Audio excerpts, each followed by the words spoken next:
Hello दोस्तों, मैं Sarla Yadav SY Hindi platform channel पर एक बार फिर से आप सभी का हार्दिक अभिनंदन करती हूं। और आज के इस वीडियो लेक्चर में हम पढ़ेंगे अध्याय नंबर 5। और अध्याय नंबर 5 का नाम है रहीम के दोहे। तो जैसे कि आप सभी को पता है कि हम पढ़ रहे हैं मल्हार। और मल्हार कौन सी पुस्तक का नाम है? तो ये NCERT की बुक है, NCERT की बुक है। NCERT बुक 6th क्लास की है ये, ठीक है। और हम पढ़ रहे हैं TGT एस्टेट के लिए, और जिसकी जो तारीख है 4 और 5 जुलाई जो है निश्चित की गई है एस्टेट की। तो 8th क्लास की जो NCERT बुक थी न्यू वाली मल्हार, वो मैंने पढ़ा दी है। और कई बच्चे अभी मेरे से पूछ रहे हैं कि मैम 2025 का जो एस्टेट होने वाला है उसके लिए न्यू NCERT पढ़ें या ओल्ड NCERT। तो ये मैंने पहले भी बताया था कि जैसे ही एप्लीकेशन फॉर्म आएंगे तभी ये बात क्लियर हो पाएगी कि हमें ओल्ड NCERT पढ़नी है या न्यू NCERT। ऐसे मैं झूठ बोलने से क्या ही फ़ायदा है, तो मैं नहीं बता सकती बिल्कुल क्लियर बात कि कौन सी NCERT आएगी। अब मैं आपको बता दूं कि न्यू मल्हार आएगी तो आ जाए ओल्ड वाली, तो फिर बात गलत हो जाएगी, ठीक है। तो आप दोनों ही पढ़ लें। ओल्ड वाली तो आपने पढ़ रखी होगी, फिलहाल आप न्यू वाली पढ़ लें, ठीक है। और ज़्यादा सारी नहीं पढ़ पाते हैं तो कंटेंट लेकर मतलब जो विषय सूची है 6th क्लास की बुक की, उसके सभी लेसन के नाम और उनके लेखक के नाम आप ज़रूर पढ़ लें, वहाँ से भी एक क्वेश्चन ज़रूर पूछा जाता है। तो दोस्तों, मल्हार NCERT 6th क्लास, इसका अध्याय नंबर 5। और अगर ये 8th क्लास की जो है वो मैंने पूरी करवा दी है। आपको मल्हार NCERT के नाम से एक पूरी प्लेलिस्ट मिल जाएगी, आप वहाँ जाकर जितनी भी क्लासेस मैंने पढ़ाई है वहाँ से आप देख सकते हैं। तो दोस्तों, आज के इस वीडियो लेक्चर की शुरुआत करने से पहले मैं यही कहूँगी कि चैनल पर अगर आप नए हैं तो चैनल को सब्सक्राइब कर लें, बेल आइकन पर प्रेस कर लें। और 1-2 दिन से मैं वीडियो नहीं डाल पाई थी, उसके लिए मैं आप सबसे माफ़ी चाहूँगी। और अब आपको कंटिन्यू वीडियोस मिलेंगी, और हो सकता है मैं कोशिश करूँगी एक ही दिन में 2 डालने की। और जो आप सभी मुझे कह रहे थे कि मैम रिवाइज़ करवाइए गद्दे पार्ट जो है, तो वो भी मैं बहुत जल्द लाने वाली हूँ। मैंने उसका कंटेंट तैयार कर लिया है।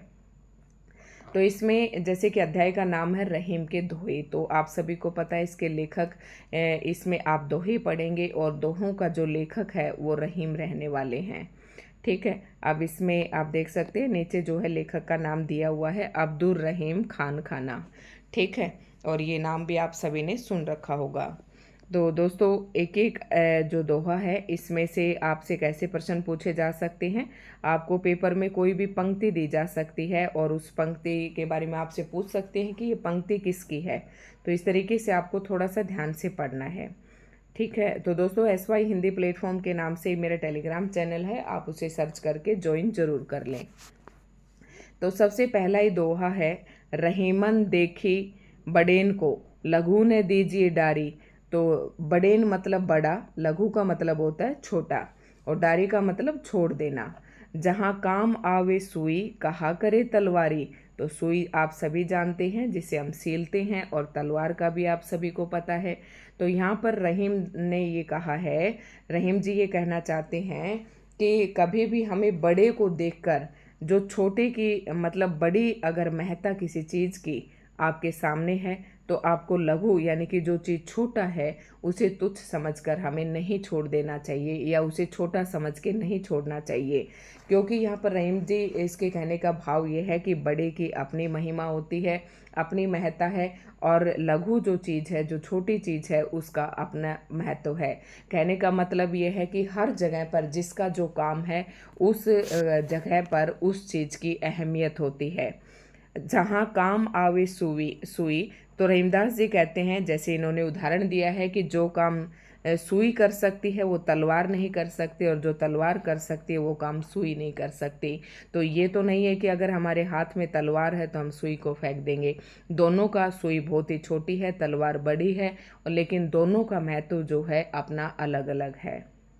तलवार जहाँ 2 चीज़ों को अलग करने के काम आती है, तो सुई वहीं पर 2 चीज़ों को जोड़ने के लिए काम आती है।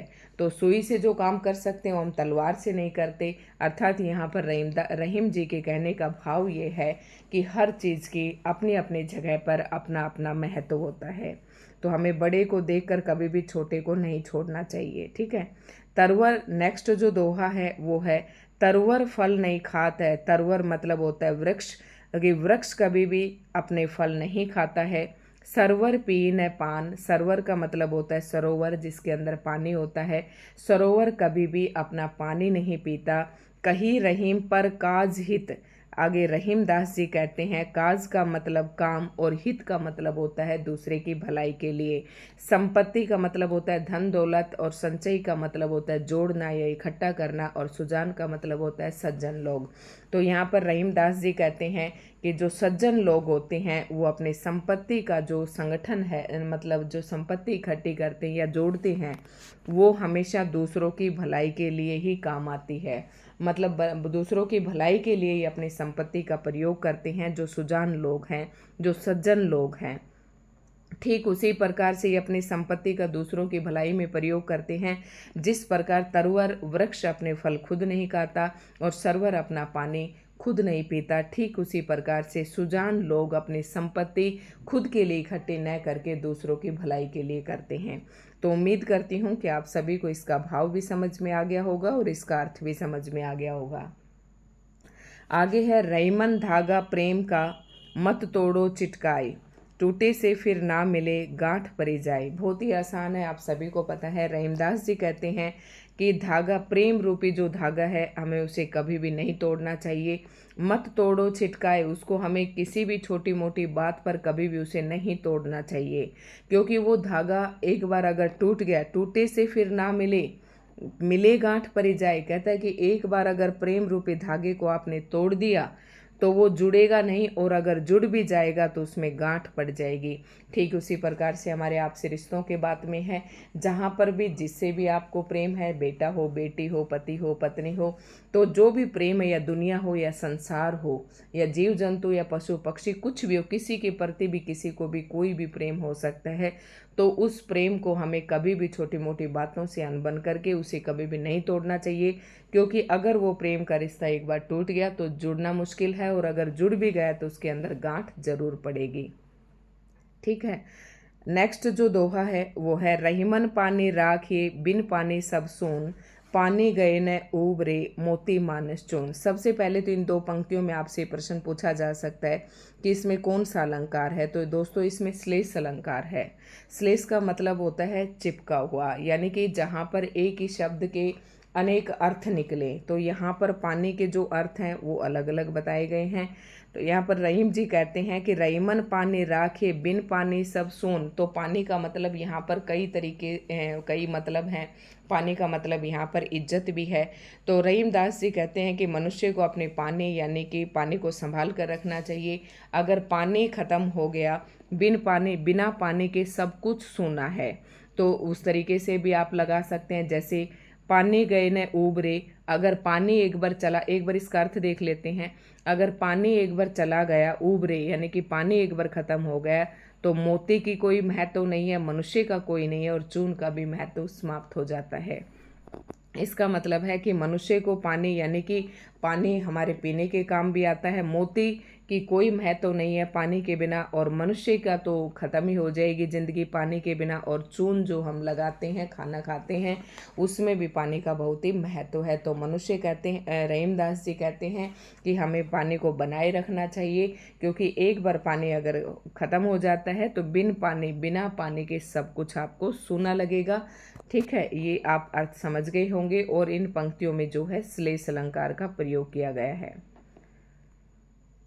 रहीमन विपदाहु भली, जो थोड़े दिन होए, हित अनहित या जगत में, जाननी परत सब कोई। तो इन दोहों में रहीमदास जी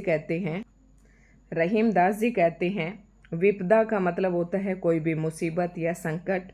रहीमन विपदाऊ भली, करी विपदा भी हमारा भलाई करने के लिए आती है। जो थोड़े दिन होई, जो थोड़े दिन के लिए तो आती है। देखो, सब मनुष्य के जीवन में कभी भी दुख या विपदा या संकट हमेशा के लिए नहीं रहता है।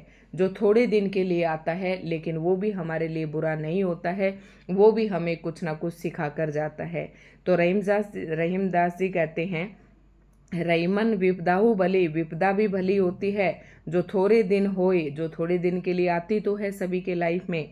हित अनहित या जगत में, इस जगत में हित मतलब भला बुरा अपना पराया सब कुछ सिखा के जाती है।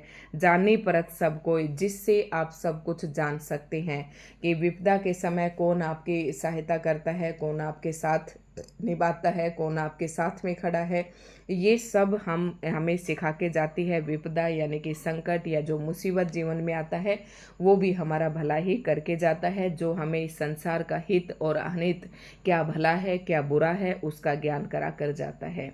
ठीक है, तो दोस्तों ये बात भी आप समझ गए होंगे। नेक्स्ट जो है, रईमन जीवा बावरी कही गई सरग पताल, आपू तो कहीं भीतर रही जूती खात कपाल। अब ये इन पंक्तियों में रहीमदास जी ने कहा है कि रहीमन जीवा बावरी, जीवा का मतलब होता है जीव और बावरी का मतलब पागल या बावरी, आप कुछ भी लगा सकते हैं। रहीमदास जी कहते हैं कि ये जो जीव है ना, ये भी बहुत ही बावली है। कही गई सरल, इसके द्वारा, जीव के द्वारा यानी कि जो शब्द हम बोलते हैं वो पाताल तक पहुंच जाते हैं। आपू तो कहीं भीतर रही, मतलब जो अगर हम जीभ से अच्छे शब्द बोलते हैं तो हमारा कुछ बिगड़ने वाला नहीं है। अगर इस जीभ से हम बुरे शब्द बोलते हैं तो शब्द तो भाई पाताल तक पहुंच जाते हैं। फिर रहीमदास जी कहते हैं कि जीभ खुद तो अंदर हो जाती है, आपू तो कहीं भीतर रही, आप तो मुंह के अंदर रहती है, जूती खात कपाल, लेकिन जो मनुष्य कड़वे बोल बोलता है उसके माथे पर क्या पड़ते हैं, जूते खाने पड़ते हैं। कपाल का मतलब मस्तक, मस्तक पर वो जूते खाने पड़ते हैं। आप तो शब्द बोलकर अंदर छुप जाती है। तो यहाँ भी आप समझ गए होंगे, यहाँ पर रहीम जी के कहने का भावार्थ यही है कि हमेशा मनुष्य को मीठे शब्दों का प्रयोग करना चाहिए, कभी भी कड़वे वचन नहीं बोलना चाहिए। नेक्स्ट जो है, कही रहीम संपत्ति सगे बनत बहु रीत, विपत्ति कसोटी जे कसे ते ही साचे मीत। अब इनके शब्द जान ले। संपत्ति मतलब धन दौलत, सगे मतलब अपना, और बनत बहु रीत मतलब रीत का मतलब है कई तरीके से, विपत्ति का मतलब होता है संकट, और ते ही साचे मीत, मीत का मतलब मित्र। यहाँ पर रहीमदास जी कहते हैं कही रहीम संपत्ति सगे, मतलब जब मनुष्य के पास संपत्ति होती है, धन दौलत होता है या धनवान होता है, या जब पैसे होते हैं तो सभी उसके अपने सगे होते हैं। बनत बहु बहुत बहुरीत, कह रहा है कि जब मनुष्य के पास पैसे होते हैं तो बहुत तरीके से वो अपने बनते हैं। विपत्ति कसोटी जय कसे, लेकिन जब मनुष्य के अंदर विपत्ति आती है उस समय ही ते ही साचे मीत, अगर उस समय विपत्ता के समय या संकट के समय जो काम आते हैं वही हमारे क्या होते हैं, सच्चे मित्र होते हैं। तो दोस्तों ये दोहे थे रहीम के, और पूरा नाम है अब्दुल रहीम खान खाना, ये आपको ध्यान रखना है। अब इसमें मैंने आपको बताया जैसे कि सभी लेसन में कि किस प्रकार के प्रश्न आपसे पूछे जा सकते हैं। मैंने सभी लेसन के जो कवि परिचय है वो भी पढ़ाए, तो इसे भी पढ़ लेते हैं। रहीम भक्ति काल के एक प्रसिद्ध कवि थे। देखो भक्ति काल के हैं, ये प्रश्न आपसे पूछा जा सकता है कि रहीम जो हिंदी के 4 काल, आदिकाल, भक्ति काल, रीति काल और आधुनिक काल में से किस काल के कवि हैं, तो ये भक्ति काल के कवि हैं। ऐसा माना जाता है कि उनका जन्म 16वीं शताब्दी में हुआ था। उन्होंने नीति, भक्ति और प्रेम संबंधी रचनाएं की। उन्होंने अवधी और ब्रज भाषा दोनों में कविताएं लिखी हैं। रहीम रामायण, महाभारत आदि प्रसिद्ध ग्रंथों के अच्छे जानकार थे। उनकी मृत्यु 17वीं शताब्दी में हुई थी, और आज भी आम जनजीवन में उनके दोहे बहुत लोकप्रिय हैं। तो इसमें कोई खास प्रश्न नहीं था। नीचे दिए गए प्रश्नों के सबसे सही सटीक उत्तर कौन सा है, उसके सामने स्टार बनाइए। तो यही बात है। सबसे पहला ही प्रश्न है, रईमन जीवा बावरी कही गई सरग पताल, आपू तो कहीं भीतर रही जूती खात कपाल। दोहे का भाव क्या है, सोच समझकर बोलना चाहिए, मधुर वाणी में बोलना चाहिए, धीरे धीरे बोलना चाहिए, सदा सच बोलना चाहिए। अब 2 ऑप्शन आपको बहुत ही सिमिलर लग रहे होंगे, तो यहाँ पर सोच समझने के लिए नहीं कहा। यहाँ पर कह रहा है कि रहीमन जीवा बावरी, जीव तो बावली, इसके द्वारा कहे गए शब्द जो है पताल तक चले जाते हैं, तो मतलब मधुर वाणी में बोलना चाहिए। ठीक है, आपको इसका ऑप्शन जो है बी सही हो जाएगा। और वैसे सोच समझकर भी बोलना चाहिए। रहीमन देखे बड़े इनको लघु ने दीजिए डारी, जहाँ काम आवे सुई कहा करे तलवारी। इस दोहे का क्या भाव है, तलवार सुई से बड़ी होती है, सुई का काम तलवार नहीं कर सकती। तलवार का महत्व सुई से ज़्यादा है। हर छोटी बड़ी चीज़ का अपना महत्व होता है। तो जैसे कि मैंने अभी व्याख्या करवाई थी दोस्तों, इसका जो आंसर ऑप्शन नंबर 4 जो है बिल्कुल सही हो जाएगा कि छोटी बड़ी चीज़ का अपना अपना महत्व होता है। तो दोस्तों आगे जो प्रश्न है इस तरीके के आपसे नहीं पूछे जाएंगे। तो आज की वीडियो आपको कैसी लगी कमेंट करके ज़रूर बताएं। अगर वीडियो अच्छी लगी है तो लाइक एंड शेयर ज़रूर करें, क्योंकि एसएट करना आपका जो एग्ज़ाम है वो नज़दीक है। वीडियोस आप शेयर कर दें अपने दोस्तों के पास भी, क्योंकि शेयर करने से आपका कुछ भी नहीं बिगड़ रहा है और मुझे थोड़ा सा मोटिवेशन मिलेगा अगली वीडियो बनाने के लिए। तो धन्यवाद दोस्तों।